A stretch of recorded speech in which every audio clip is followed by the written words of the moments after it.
my understanding is that Saudi Arabia in the past few years, let's say the past 5 years, has been dealing with a very high oil price, which is really good for them. As an oil exporting nation, they make a fuck ton of surplus cash when oil price is high. And they've been using that to buy sports teams, build crazy mega projects like the Line and that giant fucking square, invest in tech companies. They've been buying esports. They've been, they've been flush with cash. And most of these things they've been buying are bad. Like they're not economical. They're stupid investments.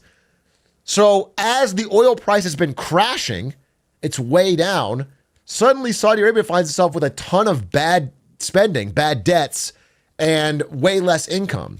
And so they're encountering a real economic crisis. I mean, it's kind of breaking OPEC lately. I want some more specifics on this, so we're going to watch a video about Saudi Arabia's economic crisis. To you by ground news.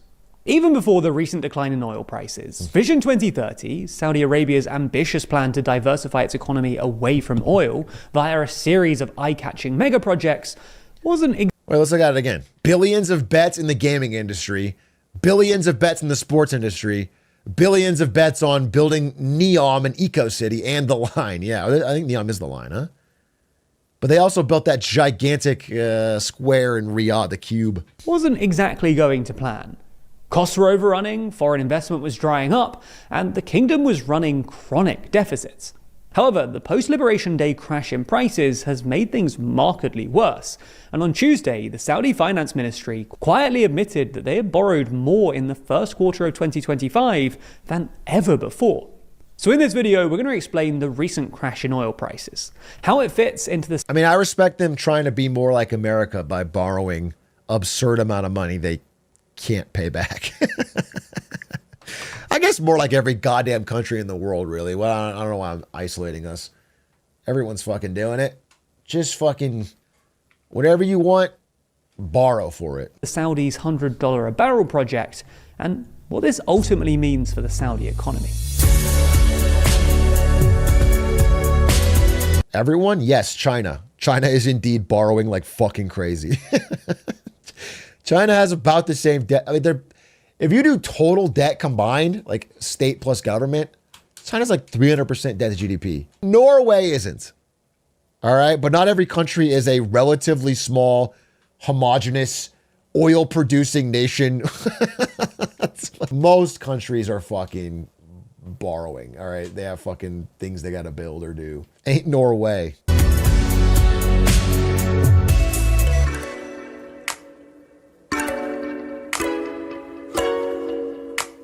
If you're a TLDR fan and want to support the channel, then consider picking up a copy of our magazine. Too Long helps to fund all of our journalism and allows us to make free videos on YouTube like this one. You can learn more and buy a copy by clicking a link in the description. So to understand this story, you need a bit of context. As one of the world's largest oil producers and its largest exporter, Saudi Arabia's economy is dominated by oil. In fact, the oil sector accounts for roughly 90% of export earnings, 80% of state budget revenues, and 40% of GDP. Although much of that remaining 60% of GDP is in some way dependent on the kingdom spending its oil revenues. Yeah. While this might sound great, after all, who would say no to billions of dollars in oil revenues? This dependence on oil creates both political... Me, I guess. I guess I'm just brave like that. I'd say nah. It's not about the money for me. I would still drill the oil, pump the oil, and sell the oil. I just wouldn't do it for the money. I still want everyone to use oil. I just don't want to make any money off it. I think I do it for the love of the game. It's the happiness of drilling. And economic problems for the kingdom. Politically, it's a problem because oil alone just can't provide enough jobs to keep the growing Saudi population employed, and creates a vast inequality between those in oil and non-oil sectors. Right. So in order to keep the unemployment rate down to politically palatable levels, the government has to basically make up jobs, which is why something like 2/3 of working Saudis are employed by the public sector. Economically, this is a problem because this dependence on oil undermines the competitiveness of Saudi Arabia's other export sectors via a phenomenon known as Dutch disease. And it just won't be... What percentage of Norway is public versus private? I'm interested. Because I feel like Norway is almost the same thing. I feel like Norway makes a fuck ton of money off natural resources, and then everyone has a job with the government. They are the OECD country with the largest share of public employment. It is 31%. The average of other OECD countries is 18%. All right, so it's not a majority, but it's a lot. It's a lot. A third of all jobs are government funded, which is provided by oil. Sustainable if oil demand declines in the coming decades. Even if demand persists, a dependence would still leave the economy at the mercy of oil price cycles, which have become increasingly volatile, making any rational economic planning pretty much impossible. To give you a sense of quite how volatile prices have been in recent decades, consider that between 2007 and 2011, oil prices doubled, halved, then doubled again before plummeting to unprecedented lows in 2014. Dude, oil is the original crypto, dude. It's a fun ride. You could make some, you could just fucking, we should all be buying barrels, dude. We should be fucking Robin Hooding oil barrels to make some real fucking cash. We should be hodling. Briefly going negative in 2020. Anyway, to remedy these problems, in 2016, the kingdom's de facto leader, Crown Prince Mohammed bin Salman, announced Vision 2030, an ambitious plan to reduce the kingdom's dependence on oil by developing its non-oil economy. Dude, it's so funny. Maybe he's going to say this. I shouldn't say it, but I want to say it in a funny way. It's like, hey, our whole economy is oil. So let's take some of our oil money and invest in smart, future-forward things. How about fucking esports? How about a dumb esports tournament? How about we buy a bunch of sports teams and overpay for all the players? How about we invest in the worst tech company startups of all time? How about we give $100 million to fucking, actually $100 billion to Masayoshi-san so we can punt it on WeWork. That's how we leverage our future of this great nation. In practice, this basically involved doing two things simultaneously. One, developing Saudi Arabia's export-led industry. They're investing like they're teen boys buying all their favorite things. No, but literally. No, but not as a joke. Though their investment strategy reads like fucking rich teen boys with infinite money being able to just buy what they think.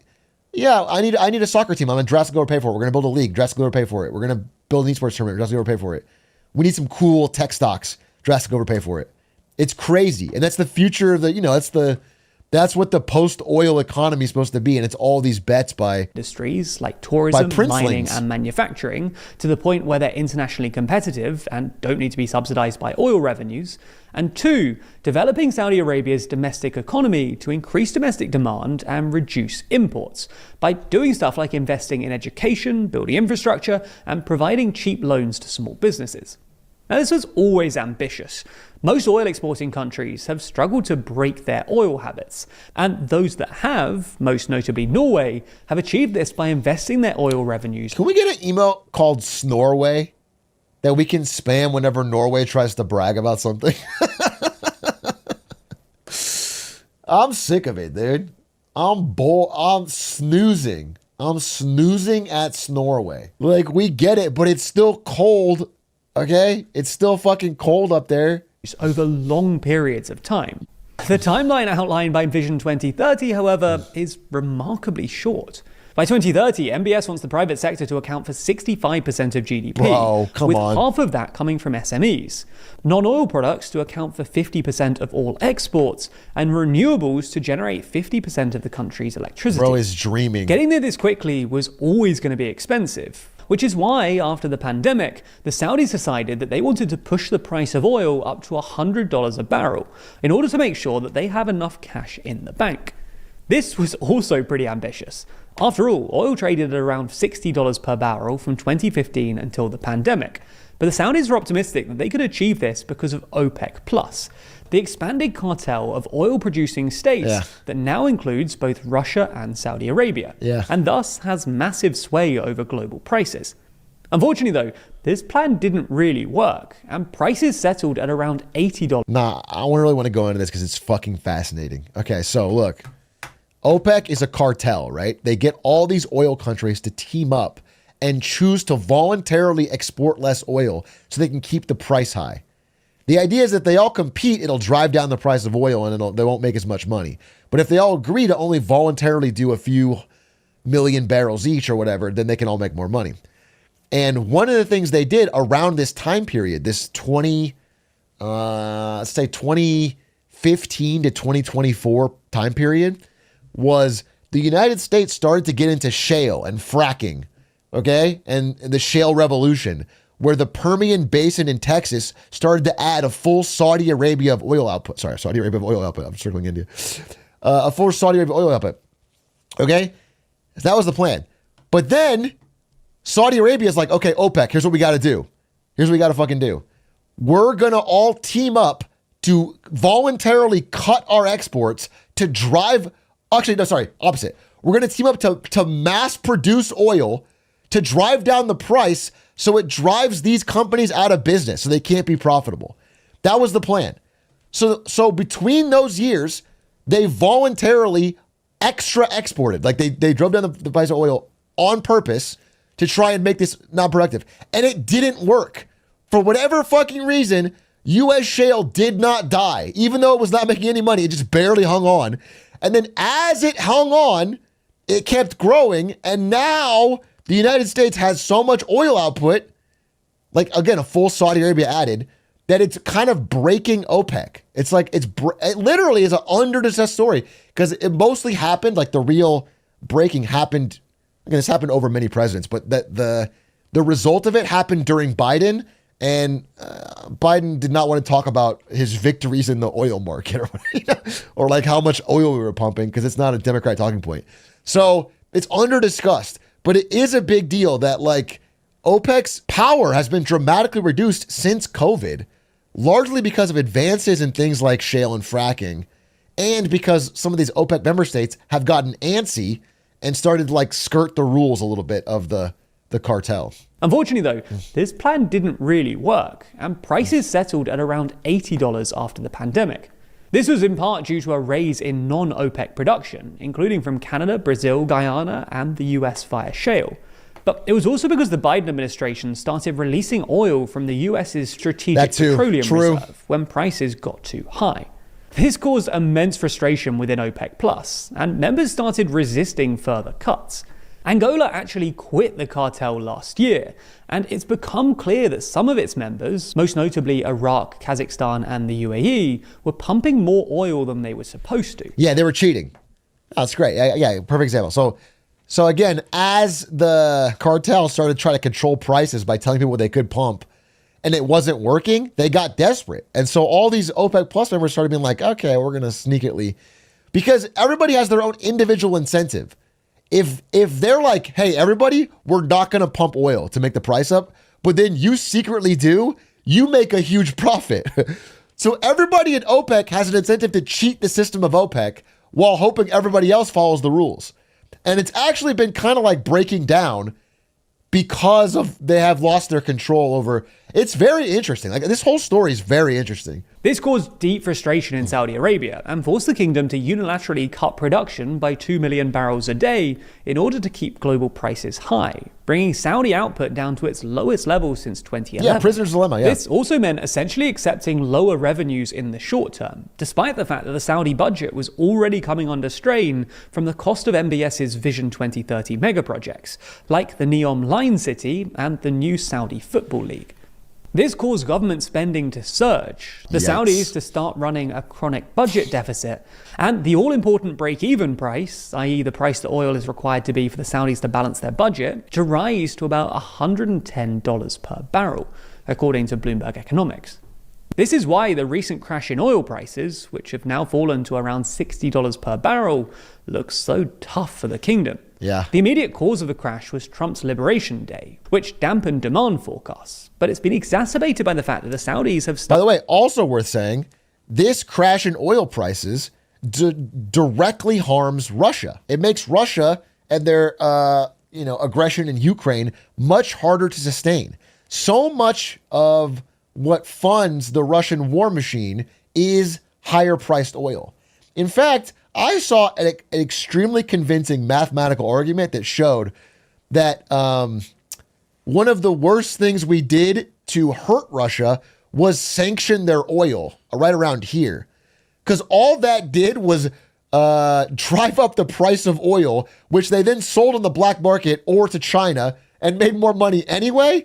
And in fact, you could make the argument that the best way to hurt Russia in the war would be to have U.S. ships escort Russian tankers to their destination to basically help them sell as much oil as they want.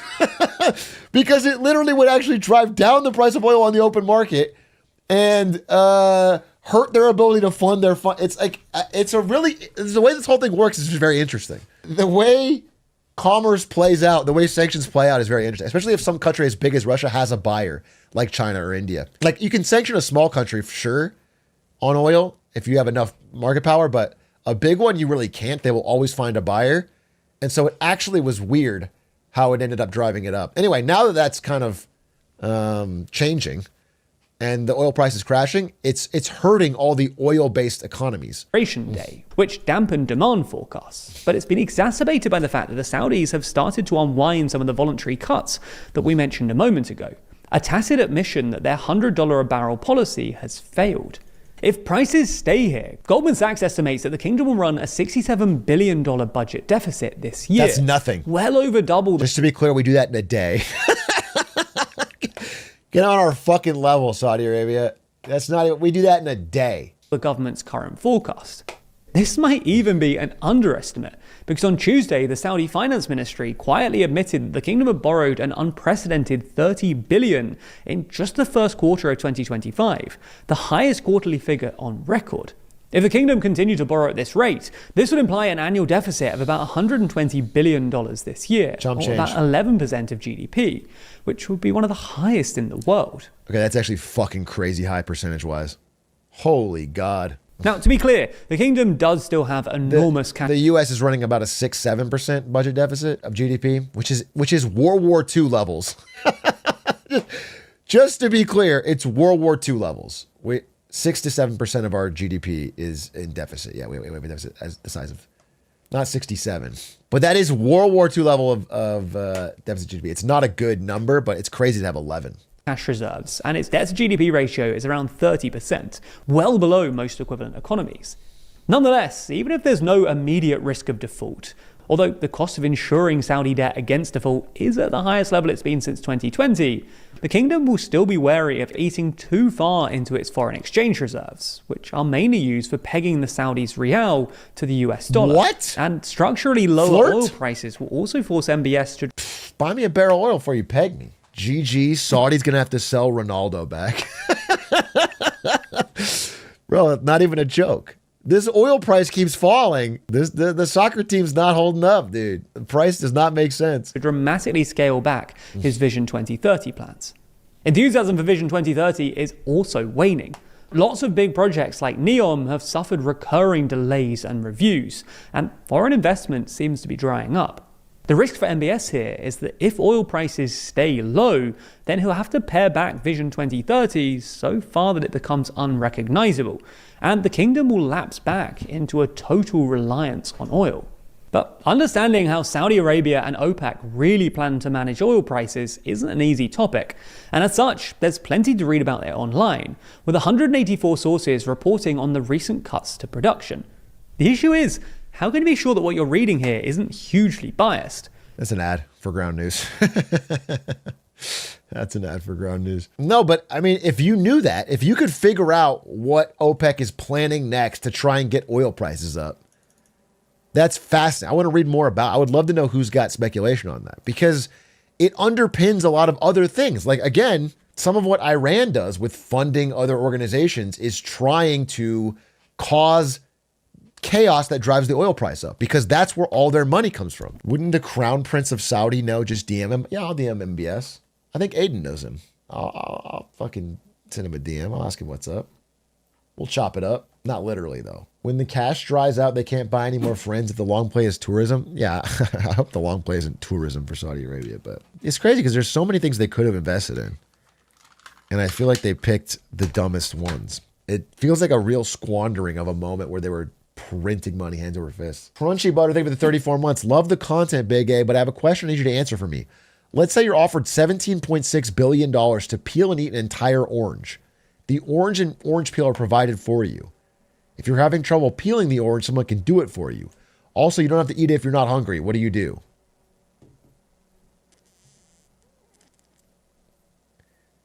Just to make sure I understand the question. You're going to give me $17.6 billion. And all I have to do is not eat an orange if I'm not hungry. I refuse. I'll take $5 a day. Yeah. Because the real Sigma goes for passive income. I don't want a lump sum. I don't want a fucking lump sum, dude. That's the dumbass answer.